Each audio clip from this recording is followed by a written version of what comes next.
welcome back to our Sunday prep. Jim, how are you doing this morning? Hi, Father Matt. Good morning. Well, Father Matt knows how I'm Yeah. doing this morning already a little bit, but yeah. Um, it's a beautiful sunny day. I'm actually at home right now recording this somewhat unexpectedly because this morning, as we were preparing and planning to meet and to discuss and to record our video, three of my kids decided today was going to be the day that they were going to be sick. And so if you hear any moaning or groaning in the background, it may or may not be one of my kids being ill. So besides that, I'm doing great. I'm doing great. How are you doing, Father? Good, good. And I'm hoping that this is nothing, yeah, hospital emergency, but just little things. Yeah. I mean, hey guys, come on. We know what the last couple of days have been like. Yeah. Either 80s or like today we're recording, it's 30s, not even 30s. Yeah. So yeah, the weather has been changing even as we're trying to hold as much and as strong as we can, but hey, anything can happen. So yeah, Exactly. I think we can forgive kids. And hey, you know what?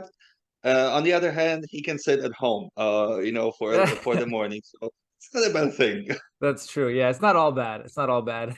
No, no. We always need to look on positive sides of things, right? And so with this morning, as we are meeting to meditate once again, talk about the readings that this coming Sunday is going to share with us. Well, we'll go deeper into that, but as we were talking before, yeah, they're pretty rough sounding readings, but for priests. So I hope that will catch your interest in the meditation that we have for today. However, as we will bring it a little closer to you all that the readings will be talking. We'll first start with our second reading. And the beginning of the second reading says this, and let me quote these two sentences I will start with. Um, we were gentle among you as a nursing mother cares for her children. With such affection for you, we were determined to share with you not only the gospel of God, but our very selves as well. So, dearly beloved, had you become to us. You know, this sentence that Paul said to Thessalonians in the first letter to Thessalonians, you know, uh, as I'm thinking as a priest, I very much love how he worded it because it reflects what me as a priest am trying to do as a minister that God has called me to. And I know this is not always an easy task. Okay, and I'm trying to do my best. And look at Father Zek. As a pastor, he has even more responsibilities as to take care of the parish things, and not only as a priest with the sacramental aspects to proclaim, to preach to us, to care for us as a father, but also the administrative part, which honestly, when I'm looking at it, before it comes to me, I'm like, I already have headaches sometimes. Okay, and it is not an easy task to be focused on everything at once.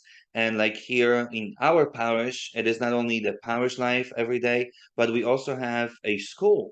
Okay, so there are so many things, but with things we can handle. But imagine how many people every day we are meeting with. Okay, and it may seem like, oh, just regular things, talking, hey, how are you, things like that. But no, there is something more into the very ministry that we do every single day as priests of the parish and our parish here at St. Cecilia's. And we need to embrace every single part of our own lives in order to give it to others. And we do so not with our own strength, because we will not be able to do it.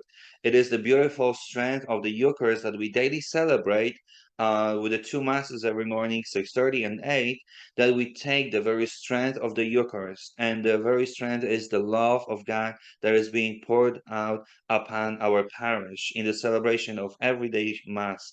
And so the Lord is truly giving us the gift to be shared, and we do our best. And still, we need to remember that we are human beings. We have our worst days and better days, okay?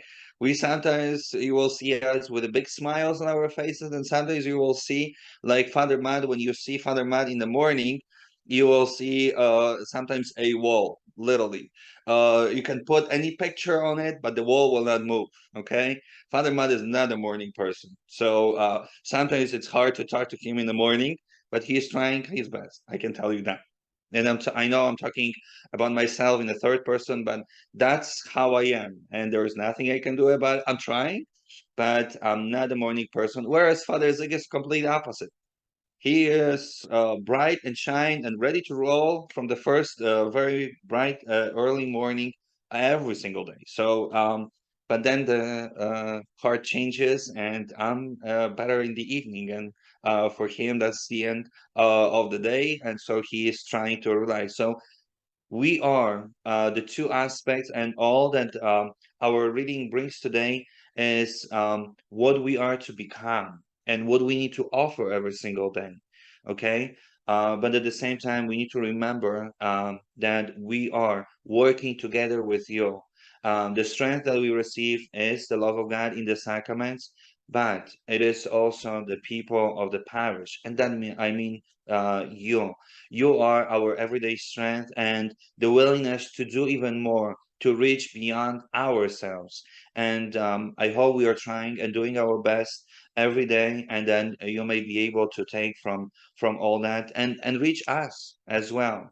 But then when you will hear our first reading and second reading, we will hear what God speaks about the priests who do the opposite when they do not give themselves to the ministries they were called to, and how heavy burdens God is or may bestow upon them. And so it is a kind of warning to all of the priests, but at the same time, not only priests. It is all of us because we share in the priesthood of Christ. We were anointed with the very gifts of Christ our Lord as to be priests in the world, to proclaim his name, to share the love, to share the sacraments, to share all that God is giving to each of us, to everybody. So as it sounds like it's directed to priests who are ordained to the priestly ministry, it is actually directed to all of us, and that we should be mindful of all those things that God gives, not to be just taken for one person, but to share. So that's where my mind is going for this liturgy of the word that we'll hear this weekend. Yeah. Well, Father, you mentioned in there towards the end, which I appreciate that, while the readings clearly seem to be kind of pointing a finger at priests or people in positions of leadership, particularly like church leadership or religious leadership, we as all members of the faithful through baptism share in the priestly office of our Lord Jesus. And so we all have some claim to these readings and some kind of place for this. And I think something to consider here, within the section here from First Thessalonians, that's striking to me is there's an acknowledgement of for Paul that when he approached this community, that there was a kind of a gentleness here as a nursing mother. Okay, great. That there's a proclamation, a sharing of the gospel. So there's a catechetical part of it here, but then there's the giving of our very selves as well. And I think this is the part that's striking, this giving of our very selves. And so for Paul, or for you, Father Matt, for Father Zig, for priests in general, but really for all of us, in our efforts to share the gospel, there's a kind of ministerial need to kind of meet the concerns of people who are maybe poor or sick, or in some ways underprivileged or whatever. So there's a kind of a material need, kind of the nursing mother approach, like we're going to care for you. There's a catechetical approach to kind of share the gospel message, right? To teach. But then there's the giving of our very selves, and I think that's kind of like the fullness of this process of sharing, because it's when we give ourselves that we're able to really give Christ, right? If we have Christ within us and we give ourselves, then that's when we're able to kind of communicate, I think, the fullness of what God has planned for us. And I think that there's something very striking, because we probably all have encountered people of good faith, have encountered somebody within the church. Maybe it's a priest or a bishop, maybe a saint who's long before us, but it could be anyone, a parent, a grandparent, somebody who is, truly living out this message of, meeting their needs compassionately, catechizing them, teaching them, instructing them in the faith, but then giving their very life, like willing to lay down their life in love for us. And it's in that we're so inspired and drawn into this idea of there's something here that goes beyond just a, nice life lessons, or, a philosophy of how to live a good life. This is a conversion moment, and it's when we kind of hand over our very selves. And so Paul kind of mentioning that there, I think, is very striking. And, obviously, like you mentioned, Father, the priests play a very obvious role in this. It's very public. Your ministry is obviously a very public one. You literally go out wearing your vocation on your neck. And so it's a very outward demonstration, and that has its own burdens and blessings, that you've spoken of. And I know you could go on and on about that, and that's, its own thing. But really for all people, all of us have this need for putting ourselves out there and making ourselves available, giving our full self. So anyway, those are just some quick thoughts. So for this morning. Yeah, and as I said, it comes to all of us, the moment of reflection. What do we do and how do we do it for others?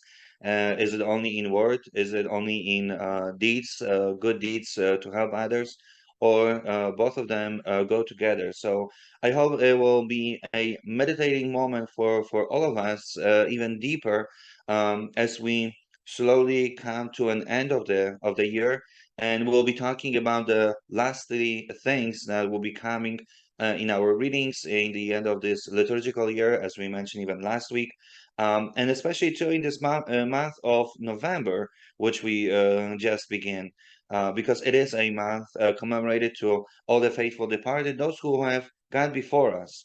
And so I hope we'll remember all of them, to pray for them, to ask their help as well, and see their lives, and see what they have left us and what we need to work on, because there is always something that will strike and will be in need of either continue or growing even deeper. So I hope we all meet in the church this coming Sunday, and let's hope the weather will be a little warmer than it is today. God bless you all, and see you Sunday. Bye, everybody.